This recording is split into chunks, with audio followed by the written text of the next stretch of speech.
Hey, what's up? What's up, Isaiah? First of all, congratulations. Just want to get your reaction to joining the Wizards as a guy who grew up not too far away from here. I'm more than excited to be, in the NBA, but I think it means that much more that I'm playing for the Wizards. Everything comes back full circle. Me moving twice since I left Baltimore and now being back here, 30 minutes away. And I know you interviewed with them at the combine, and then of course had a workout. Did you get the sense when in your interactions with them that they really liked you and that this was a likelihood? From my workout, I felt like, the Wizards had a special connection with me. And it just made me that more excited. I told my mom and I told everybody before the draft that I felt like, that's what my heart was. And it came true. So Kareem. Hey, Isaiah, congratulations and welcome. I wanted to ask about just the decision to go the G League route. Yeah, I'm curious how you felt that played out this last year, how it helped your development, what you thought about the decision overall. I feel like, the Ignite team was perfect for a guy like me and the guys that chose to go this route. We all bet on ourselves. We had no idea, the first couple of weeks, what was in store. We had no idea if it was going to be a season, but we were just intrigued to learn from the basketball minds that they had there on the staff. And, we felt like, learning from the NBA's backyard directly would put us ahead of the guys that may have been going to college or whatever other route they chose to go. And just one more for me. I'm just curious with your conversations with the Wizards. You said you felt there was a connection and all that. I'm curious, have you guys kind of talked about role or what they kind of see you, how they want to use you, what they kind of expect from you? As a young guy just coming in, man, I want to learn as much as possible early, find my niche so I can get some time on the court, and keep doing the things that I did well last season for the Ignite team. Cool. Thank you. Appreciate you. EA. Isaiah, welcome back, man. Thank you. Hey, I was curious, how did you hook up with Rasheed and what did you do with him while you were working out with him when you were working out with him? Are you talking about Rasheed Hazard or Rasheed Wallace? Oh, well, Rasheed Wallace, but yeah, you could talk about Rasheed Hazard too, yeah. But let's start with Rasheed Wallace. Rasheed was staying in Durham, I believe, and I was staying in Raleigh. And I kind of just met him through the basketball world. I don't remember how we met, but talking to him and learning from him was also something that intrigued me. And we did some work in the summertime before he went and had his coaching job for his high school. And working with him was amazing, man. He taught me a lot, that I could learn from. He was, one of the greatest to ever do it. And I'm not trying to dismiss Rasheed Hazard, but you also work with Michael Beasley too, right?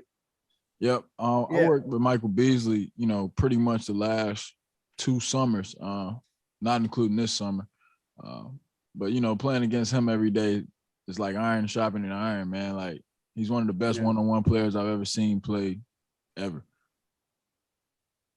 Yeah. What did you learn about defense guarding somebody that good? He really makes you keep your hands to yourself. He really knows how to use, your body against you. And when I'm playing against him, it feels like chess, not checkers. You know what I mean? Thank you. Aaron. Hey, Isaiah, this is Aaron Beard with the AP. I'm based in North Carolina, actually in Raleigh. I wanted to ask you just to follow up on the G League question. Obviously, the playing on the court with elite talent, guys that are developing like you is one thing to help your game, but the G League Ignite team had talked about financial literacy courses, things outside of basketball. Could you describe a little bit about what those things were you were doing off the court as part of that program? Off the court, we had resources there for us at any time, pretty much anything that deals with having a professional basketball life.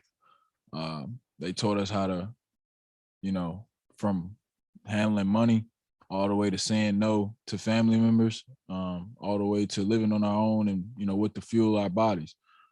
Because as young guys that, just graduated high school, not only do we have to learn how to become professional basketball players, but we had to learn how to become young men. And then to follow up, how much did you follow what Michigan was doing? And did you have times where you imagined, what it might have been like to play the college game, or were you focused so much on what you were doing you didn't think about it?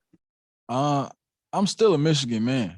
I committed to the school, man. I always dreamed of going to Michigan, man, ever since I committed. And I stayed, I kept tabs with them. I rooted for them all the way through the NCAA tournament. And I say, if I could redo it all, I'd still go the same route. But, after those 15 games, watching the NCAA season, of course, as a competitor and as a basketball player, you wish you were still playing. Matt. Congrats, Isaiah. I Yeah. host the Believe in Wizards podcast with former Wizard Larry Hughes. And Larry said about a month ago on our show that he thought you were going to be the steal of the draft. Do you feel like people were sleeping on you during this process? As a competitor, man, I love to say as a competitor because, everybody's destiny and everybody's process is different. And I'm not one to hate on anybody else's process.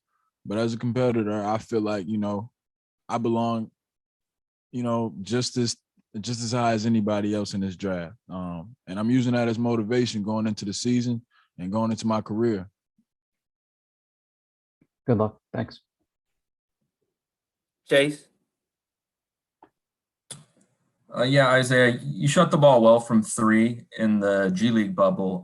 I'm just wondering, how would you kind of describe your development as a shooter and kind of where that fits into your game? I'm real meticulous about my shot. I feel like I'm making great strides, as the years go on. And, of course, that's going to become more and more of a focus, just becoming that deadly shooter. And I think it'll help open up everything else for my game.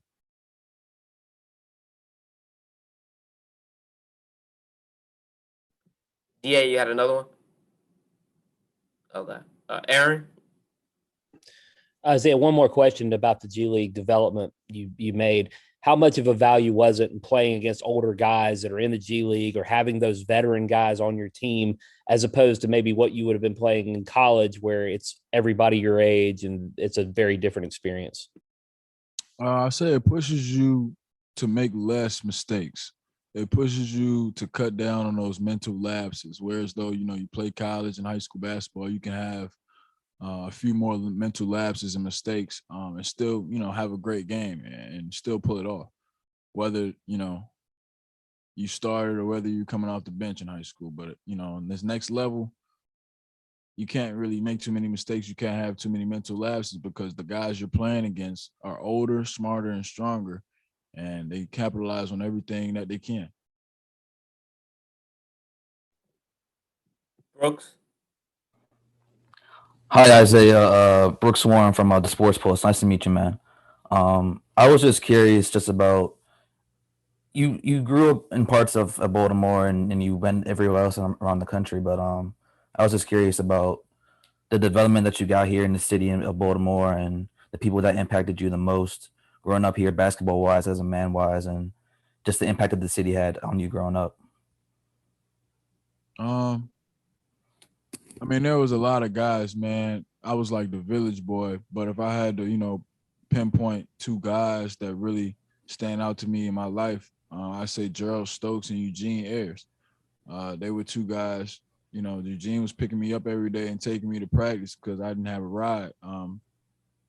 I didn't have transportation to the gym, and he was coming to pick me up every day to go see Gerald Stokes, who had everybody from Muggsy Bogues to Carmelo Anthony and Will Barton. And just a quick follow up also, Coach Wes Unseld, he's obviously from Baltimore as well. I was just curious if you guys have had any link or any conversations just about growing up in the area and just what that means for you to be able to have a coach like that and also growing up in the area as well. I'm sorry, can you re-say the first part? Coach Wes Unseld is also from Baltimore, and I know there might be a link there. Just what does it mean for you to have a coach from here and then also growing up here? I'm glad to see everybody from the city, you know, doing something great in life. Because, you know, whether we know it or not, we're the leaders of the community back home. We're the guys that the kids are looking up to, that may dream of playing basketball, that may dream of just getting out the city. And that means a lot to me. That touches home. Thank you, man. All right. Thank you, Isaiah. Thanks everyone for joining us. Have a good weekend, and we'll be in touch next weekend.